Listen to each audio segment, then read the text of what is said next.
How's my makeup? Are you actually wearing makeup? No, man. No. Are you wearing makeup? Hell no.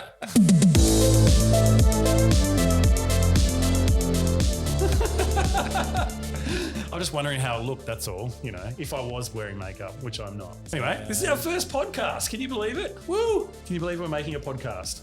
Sick. I can't believe it. Do you reckon anyone's going to listen to it? Yeah, absolutely. Yeah. We'll probably get 5 views. Most of them will be family. Yeah.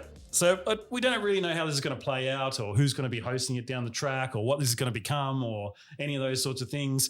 All we know is we want to do this for the people at home. We want to do it for these guys so that they can have a better experience at Hyperdrive, get better lap times, know more about the business and us here, and give us feedback so we can make this awesome down the track somewhere. Yeah. Each week, I guess we'll do different things. Like we'll talk about optimizing people's experience at Hyperdrive, talking about getting better lap times and, you know, little features around the place. We'll talk about the league. We'll have competitions. We'll do heaps of cool stuff like that, I guess. Yeah, cool. And get heaps of feedback and just do heaps more as time goes by. And we'll talk about like new things that we're going to bring to the business as well to make it more exciting. Yeah. That sounds great. Yeah. So let's go Hyperdrive. Go Hyperdrive. Just before we get started, how good is this set? Yeah, I know. It's awesome, right? These guys, Darren and Derek, have outdone themselves. They're pretty good, these two, Darren and Derek. What's that? I like those guys, Darren and Derek. They're pretty cool. Right. Nice guys. They smell all right, don't they? Yeah. In this tiny little room. Yeah. No, it's very good, isn't it? Very impressive. No, it's really, it actually looks really good. Apart from this amazing set, I thought maybe we'd just talk about the inception of Hyperdrive today, being the first podcast episode. Yeah. We'd just talk about how this all came about. Maybe someone's interested in that, maybe not. You can skip past this episode if you're not interested about how this came about. There'll be plenty of other cool ones to come, but I guess where it all started from my memory was started with like electric karts was your idea, wasn't it? Yeah. So I think what happened, I came into your work one day and I was like, I'm getting a bit bored sort of doing telecommunications work. And you said, well, what would you like to do if you could do anything? And I said, that's my advice to everyone, really. Like, you know, stop working for the man. Yeah. Do what you love doing. Hey, come in. Why not? This is a family-friendly podcast. You can come in if you like. Hello. This is my wife-to-be next week, Lauren, and stepdaughter who's going to be on the bench today for our junior race. So we're going to have 4 juniors versus 4 adults race today for Hyperdrive staff members. You're going to be the bench warmer in case someone like falls off a cart or gets sick. Is that exciting? You can sit on here for a bit if you want. Sure, why not? But why do you want to go? Why do you want to go in the race today? Yeah, you want to be YouTube famous, don't you? You want to be a YouTube star. Yeah, well done. Great, thank you. I appreciate that. You're going to be on YouTube now, so do you see all the cameras? Yeah, well done. You're on YouTube. Say hi, YouTube. Hi. Thank you. She's so cute.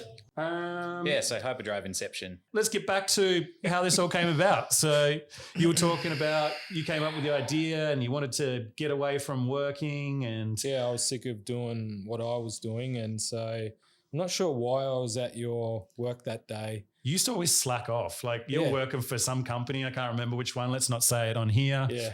And you just pop into my work and shoot the breeze and usually complain about how terrible work was. But I was working for myself, so if I slacked off, I wasn't getting paid for it. So I could do whatever. That's right. You were a contractor then. Yeah.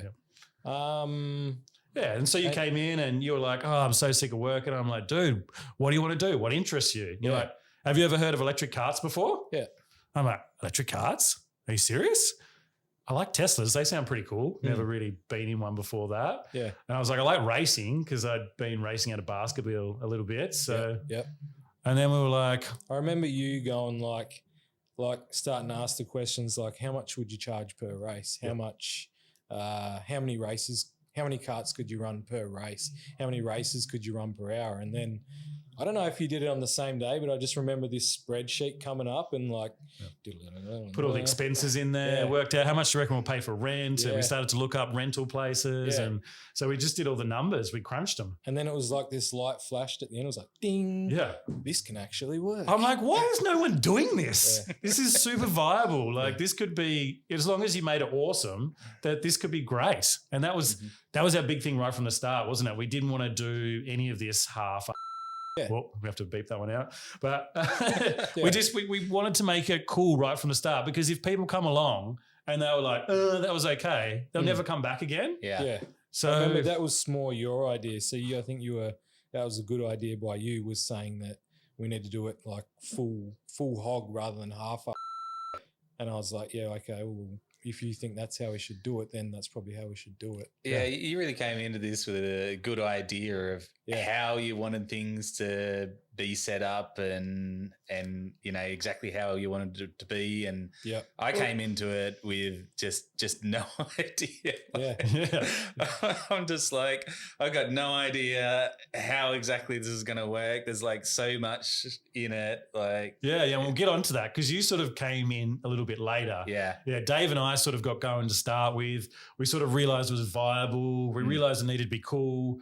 And we'd only just done the spreadsheet a few days before. Yeah. And then I came down here because my old business was just up the road, Club Canine, and came down here because I heard this place was for rent. Yeah. And I looked around and I called Dave and I said, Dave, I know we're nowhere near ready, but we have just found the place. Yeah.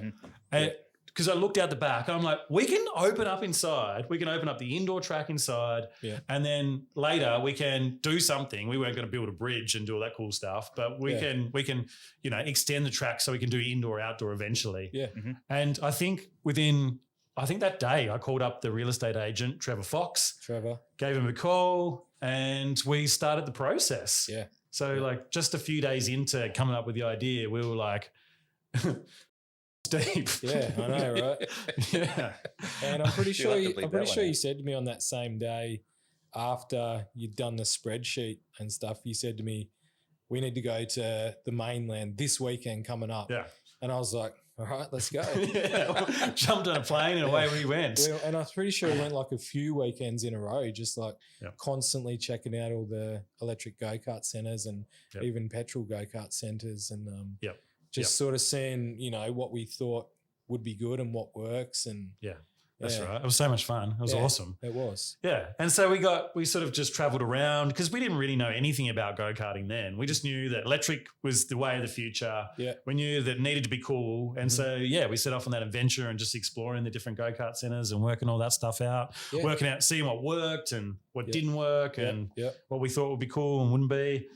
And then we sort of started to look up the timing system that runs the whole place. Yeah. And we quickly realized that we knew nothing about computers, you and I. You guys signed up for Club Speed before you got me on board. I know. How stupid are we? I got us a good deal though. Yeah. Well, and then so we were like, Steve, can you help us? And then we were like, Steve, you probably should be our business partner, because you're going to have to be here most of the time. We also sort of run into some money issues. So we thought, how can we fix this money issue? And get someone else on board. Let's see if Steve's keen. Yeah. That's right. Steve's got heaps of money.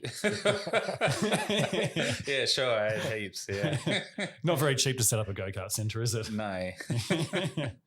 Yeah, so then you come on board, and then, like you said, we'd gone around and done all the adventures, like exploring all the go-kart centres and all that sort of stuff. Yeah, you'd already done that before. Yeah. Like I went and did a trip with you guys, but it was like, after you guys had already done all that. So you didn't come to Queensland with us when we did that trip, did you? Pretty sure it was... I went to Queensland. We went to... what's it called? Game Over. Game Over, yeah. Yeah, we did a Queensland trip before and went to a whole bunch of them. But when Steve came up, we just took him to the ones we thought he would need to see that were relevant to using the online, the system and stuff like that. Yeah. We really needed an online booking system. Yeah. And, Club Speed setup was just not the greatest. No. But yeah, for those people at home that don't know Steve can write a program to solve anything. We always joke here that, if like the dishwasher breaks down, like, don't worry, Steve wrote a program to fix this. You got so sick of us calling you all the time, you wrote programs to fix the problems that we couldn't fix so that the whole system fixes itself. Yeah. Well, if I can automate something, I will. If it saves work, then, why not do it? Yeah, you're really smart, man. We're so lucky to have you on the team. It's really good. Oh, thanks. Yeah. And so, so that's how we sort of got together with it all, didn't we?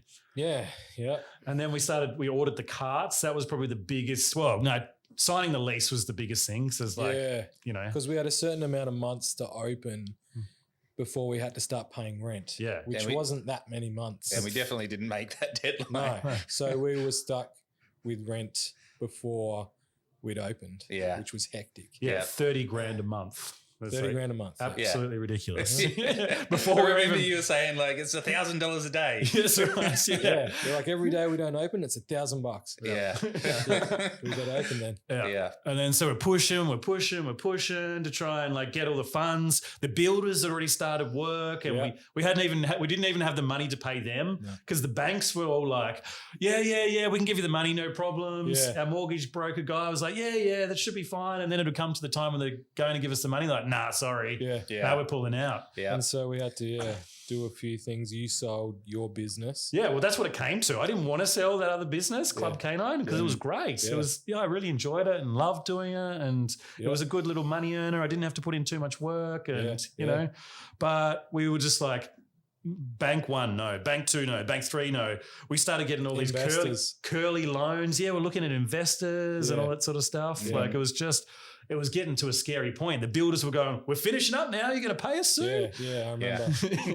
And so you sold your business and Steve and I did a remortgage on our houses, which took ages, but we got it done and put all the money together. And we got heaps of curly loans and we just we just did everything we could to get all the money that we needed. Yeah. It was such a hectic time, like in my life anyway. Like, mine especially too. with my wife.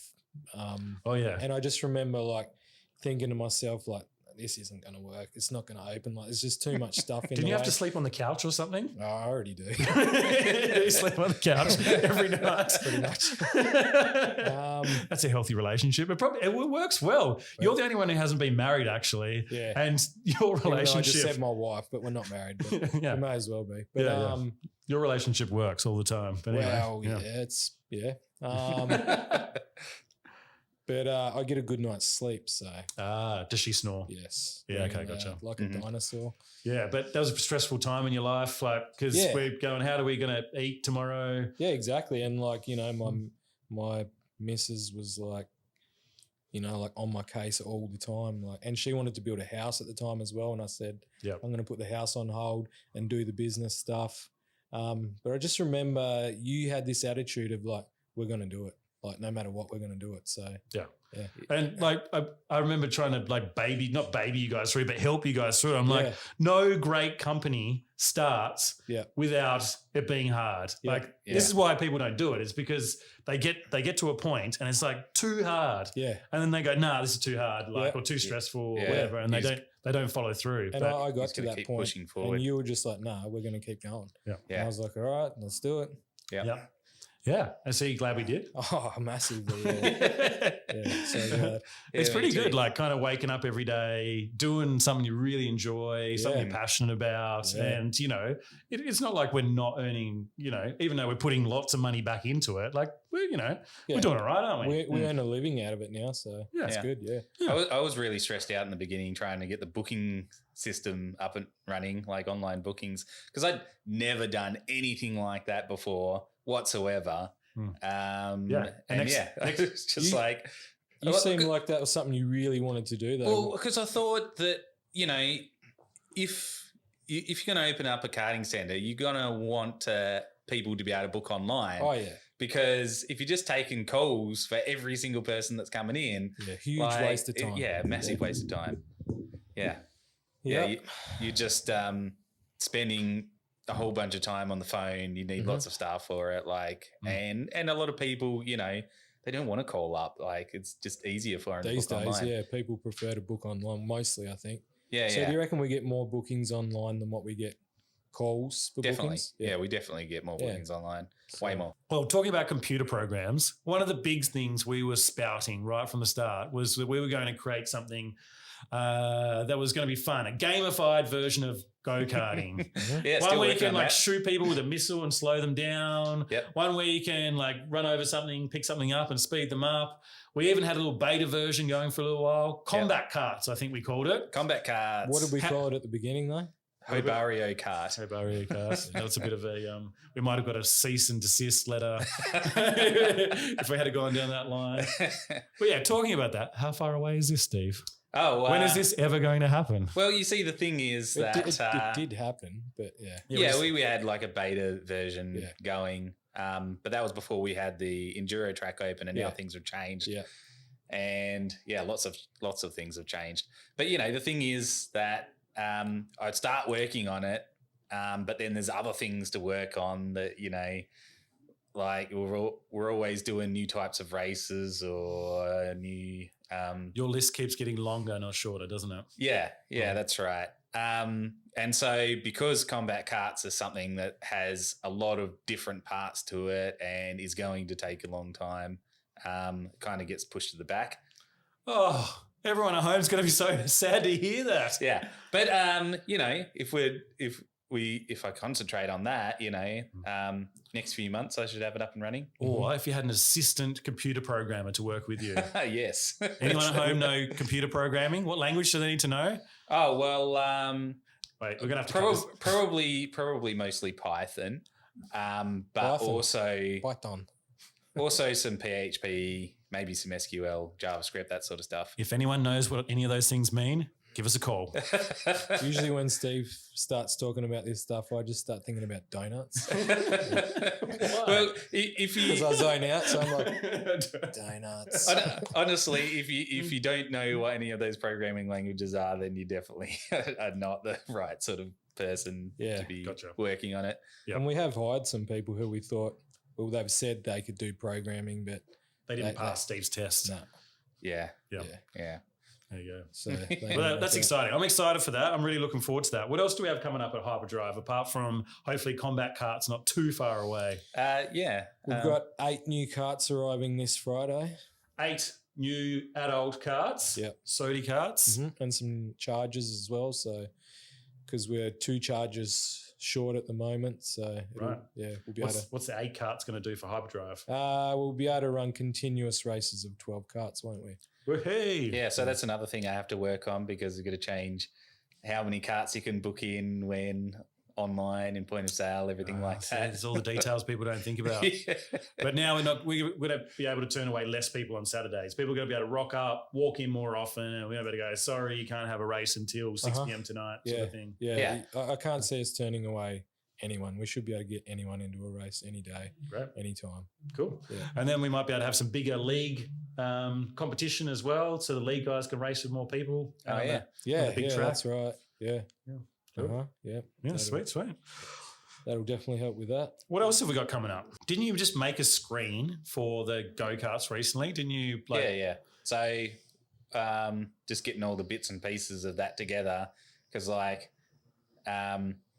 putting a screen on the karts and, hopefully, I'll add things to it over time, but probably to start with, I'll have like lap times on there and then just add more stuff as we go along. We'll also use it for combat karts.